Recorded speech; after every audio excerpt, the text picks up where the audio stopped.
Next हम बात करेंगे काउंटिंग प्रिंसिपल्स की। और काउंटिंग प्रिंसिपल्स या काउंटिंग रूल्स जो हैं वो हमें हेल्प करते हैं कि प्रोबेबिलिटी की कॉन्सेप्ट्स को हम काउंटिंग कॉन्सेप्ट्स के साथ जो है वो मिला के तो अपने मुख्तलिफ़ किस्म के रिसर्च एक्सपेरिमेंट्स में या फिर जहाँ पे रिक्वायरमेंट है इसको इस्तेमाल कर सकें। काउंटिंग प्रिंसिपल्स या काउंटिंग रूल्स हैं क्या बेसिकली ये हमें बताते हैं कि अगर सेट नंबर ऑफ ऑब्जेक्ट्स में से या एलिमेंट्स में से हमने कुछ एलिमेंट्स को सिलेक्ट करना है रैंडमली तो कितनी उसकी पॉसिबिलिटीज़ हो सकती हैं। There are mainly two types. एक को हम परम्यूटेशंस बोलते हैं, permutations, and then we have combinations। तो आई होप कि आप में से कुछ लोगों ने ये पहले पढ़ा भी होगा, तो इसको स्टडी करते हैं। जो फंडामेंटल काउंटिंग रूल्स हैं वो तो ये हैं कि अगर आपके पास एक इवेंट है, if you have one event which can occur in m ways, वो इवेंट जो है वो मुख्तलिफ आउटकम्स में आपके सामने आ सकता है। तो अगर उन आउटकम्स को हम एम का नाम दे दें, एंड एक और इवेंट है जो कि उसके आउटकम जो है वो एन वेज हो सकते हैं, वो एन वेज में अकर हो सकता है। तो हमें अगर ये पता करना है कि कितने नंबर ऑफ वेज हैं जिसमें ये दो इवेंट साइमल्टेनियसली अकर हो सकते हैं, तो सिंपली एम और एन को हम मल्टीप्लाई कर देंगे। ठीक है, this rule can be extended for any number of events occurring in a sequence. Example देखते हैं। A meal consists of main dish, a side dish, and a dessert.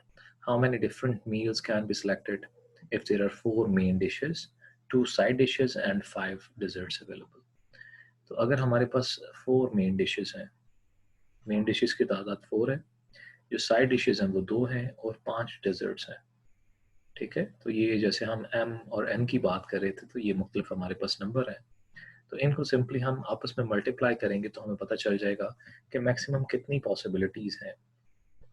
तो देर आर 40 वेज जिनमें हम arrange कर सकते हैं इन तीनों चीज़ों को, मेन डिशेस को, साइड डिशेस को और डिज़र्ट्स में। अगर हम सेलेक्ट करना चाहें, फॉर एग्जांपल हम चाहते हैं कि एक मेन्यू क्रिएट करें, उस मेन्यू में एक मेन डिश हो, एक साइड डिश हो और एक डिज़र्ट हो, तो हमारे पास 40 मुख्तलिफ मेन्यूज़ बन सकते हैं। ठीक है, इनके 40 मुख्तलिफ कम्बिनेशंस बन सकते हैं। तो ये एक काउंटिंग प्रिंसिपल्स जो है फंडामेंटली हम इस तरह से इस्तेमाल करते हैं। एक और तरीका है कि हम ट्री डायग्राम यूज़ करते हैं। जैसे यहाँ पे है कि 2 coins are flipped, how many different outcomes are there, list the sample space. अगर 2 कॉइन्स को हम फ्लिप करें तो यहाँ से हमारा एक्सपेरिमेंट स्टार्ट होता है। एक कॉइन को हमने फ्लिप किया, हमारे पास हेड आ गया, अज्यूम करते हैं हेड आ गया। अब दूसरा, इसके बाद जो कॉइन टॉस किया तो क्या आ सकता है, हेड आ सकता है। ठीक है ना, पहला कॉइन हमने जब टॉस किया तो उसमें हेड भी आ सकता है, टेल भी आ सकता है। तो एक पॉसिबिलिटी तो ये है कि पहले पे हेड आया, दूसरे पे भी हेड आया। एक पॉसिबिलिटी ये है कि पहले पे हेड आया, दूसरे पे टेल्स आया। एक पॉसिबिलिटी ये है पहले पे टेल्स आया, दूसरे पे हेड आया। एक पॉसिबिलिटी ये है कि पहले पे टेल आया और दूसरे पे भी टेल आया। तो जब हम 2 कॉइन्स को फ्लिप करते हैं तो हमारे पास जो कॉइन्स फ्लिप करने हैं उनको हम कह लेते हैं एम। तो देयर आर 2 एम्स अवेलेबल। अच्छा, उन दोनों कॉइन्स के कितने आउटकम्स हो सकते हैं? हर कॉइन के 2 आउटकम्स हैं, तो उस आउटकम के नंबर्स को हम बोल देते हैं n. So 2 multiplied by 2 is equal to 4, तो हमारे पास टोटल 4 यहाँ पे आंसर्स हैं। अब देखिए, एक कपल है और they got married and after a few years they have 3 kids. तो what can be the probability that all 3 kids are girls? ठीक है, तो इसको भी हम ट्री डायग्राम से, फॉर एग्जांपल यहाँ पे they get married and the first child they have can be a male child or a female child, girl कर लेते हैं। ठीक है ना, so the second child for example can be a male or can be a girl, so it can be a male child, boy or a girl. Again it can be a boy or a girl। ठीक है, a boy or a girl। ठीक है, तो ये हमारे पास इसमें एक एक और ऐड करना पड़ेगा क्योंकि मेल के साथ गर्ल भी आएगा और इसके साथ भी मेल आएगा, इसके साथ भी गर्ल आएगा और इसके साथ भी मेल आएगा। तो हमारे पास अगर हम ऑप्शंस देखें यहाँ पे, तो here they get married and after that they can have अगर मैं m को b से रिप्लेस करता हूँ तो boy girl, or they can have boy and they can have boy boy, then boy girl, and then they can have boy boy, and then they can have girl and a boy. तो हमने probability मालूम करनी थी कि तीनों girls हों, तो total 1 2 3 4 5 6 7 8 हमारे पास पॉसिबिलिटीज हैं। उनमें से जो 3 गर्ल्स हैं they are only 1 possibility, so 1/8 probability है कि तीनों जो हैं वो गर्ल्स होंगी, राइट। सो इस तरह से हम ट्री डायग्राम को भी यूज कर सकते हैं। देन एग्जांपल है जी, the access code to house security system consist of 5 digits, each digit can be 0 through 9। तो एक हाउस है, उसका जो सिक्योरिटी कोड नंबर है वो आप एंटर करेंगे तो वहाँ पे 5 स्लॉट्स हैं, और जो नंबर डिजिट्स जो एंटर कर सकते हैं आप वो 0 से लेके 9 तक, यानी कि 10 डिजिट्स एंटर कर सकते हैं। How many different codes are available? तो फॉर एग्जांपल हमारे पास 2 मुख्तलिफ सिचुएशंस हो सकती हैं। एक में each digit can be repeated, के जो भी डिजिट्स हैं उनको हम रिपीट कर सकते हैं, लेकिन दूसरी सिचुएशन ये हो सकती है कि हम रिपीट नहीं करेंगे। तो हम यहाँ पे 2 सिचुएशंस क्रिएट कर लेते हैं। तो हमारे पास 5 नंबर हैं जो कि हमने फिल इन करने हैं। तो अगर हम ये एक ही ऑप्शन को देखें जिसमें हम रिपीट कर सकते हैं, तो पहले में हमारे पास 10 ऑप्शंस हैं, दूसरे में भी 10, तीसरे में भी 10, फोर्थ में भी और फिफ्थ में भी 10। So 10 each options, and so we will have, if we multiply all of them, we will have 1 lakh different possibilities, different codes available. Yes, if we cannot repeat, if we are not allowed to repeat, then in the first place we have 10 digits. तो उसमें से एक use हो जाएगा, उसको हम repeat नहीं कर सकते, तो बाकी रह जाएंगे 9। ठीक है, उसके बाद इसमें से भी एक यूज हो जाएगा तो बाकी रह जाएंगे 8, तो उसके बाद 7 रह जाएंगे, उसके बाद 6 रह जाएंगे, तो हमारे पास इसका भी आंसर आ जाएगा। ठीक है, तो आप देख सकते हैं कि अगर हम रिपीट कर सकें तो हमारे पास 1 लाख कोड्स क्रिएट हो सकते हैं, और अगर हम रिपीट ना करें तो there are 30,240 codes that can be achieved, that can be produced by just using 5 numbers.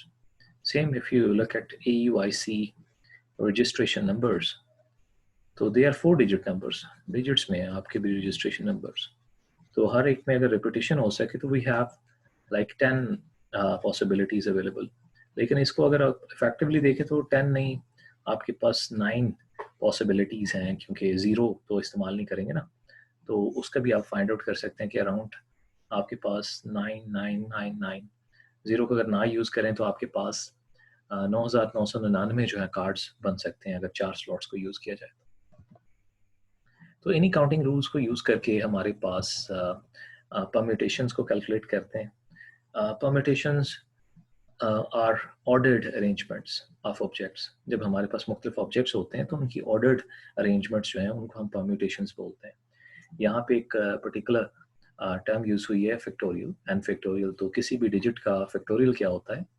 For example अगर 5 फैक्टोरियल है तो इसका मतलब ये है 5 multiplied with every number less than 5 but not 0। ठीक है, 5 मल्टीप्लाइड बाय 4 3 2 एंड 1।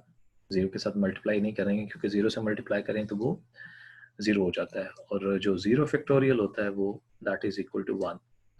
तो 5 multiplied by every digit less than 5 up to 1, so that gives us an answer 20 60 120। ठीक है, तो 5 factorial would be 120। तो फैक्टोरियल को हम इस्तेमाल करेंगे परम्यूटेशंस में एंड कॉम्बिनेशंस में, इसको आपने अंडरस्टैंड करना है। एग्जांपल देखते हैं, how many different surveys are required to cover all possible question arrangements if there are 7 questions in a survey। एक सर्वे है उसमें 7 क्वेश्चंस हैं, तो हमारे पास उन 7 क्वेश्चंस को अगर हम अरेंज करें तो टोटल कितने सर्वेज बन सकते हैं? तो देखिए हमारे पास 7 स्लॉट्स हैं, 1 2 3 4 5 6 7 क्वेश्चंस की। पहली स्लॉट में हमारे पास 7 क्वेश्चन अवेलेबल है, उनमें से एक सिलेक्ट करना है हमने। तो जब हमने पहला एक सिलेक्ट कर लिया क्वेश्चन तो ये स्लॉट तो फिल हो गई, तो बाकी जो क्वेश्चन बचे वो 6 हैं। तो दूसरी स्लॉट के लिए हमारे पास 6 क्वेश्चन हैं, तीसरी के लिए 5, चौथी के लिए 4, तीसरी के लिए 3 2 और 1, राइट। तो इनको आपस में मल्टीप्लाई करेंगे क्योंकि ये एक ऑर्डर में है। जो 7वां क्वेश्चन है वो कहीं और नहीं आ सकता, जो 6ठा क्वेश्चन है वो कहीं और नहीं आ सकता। ये एक ऑर्डर्ड अरेंजमेंट है। तो ये ऑर्डर्ड अरेंजमेंट्स कितनी बनती हैं? इन टोटल हम 7 क्वेश्चंस को यूज करके 5040 सर्वेज क्रिएट कर सकते हैं। ठीक है। सो अगर फॉर एग्जांपल यहाँ पे अगर आपसे ये क्वेश्चन किया जाए कि ये सर्वेज नहीं है, ये पेशेंट्स हैं, ठीक है, 7 पेशेंट्स हैं, और उन 7 पेशेंट्स के आपने ऑर्डर्ड अरेंजमेंट्स या ऑर्डर्ड पेयर्स जो हैं, ऑर्डर्ड जो परमिटेशंस हैं वो निकालनी है, तो you can make 5040 different permutations, 5040 different arrangements of 7 patients, the way you want to treat them. Okay. आगे चलें जी। Number of permutations of n elements take r at a time is equal to npr. तो permutation का formula ये है, इस तरह से लिखते हैं p और नीचे सबस्क्रिप्ट में हम लिखते हैं n and r, तो इसको पढ़ते हैं हम npr. n is the total number, r is the selection that we require, कि हमारे टोटल नंबर कितने हैं n, उसमें से हमने n में से r ऑब्जेक्ट्स या एलिमेंट्स को सिलेक्ट करना है। तो ये परम्यूटेशन का फॉर्मूला।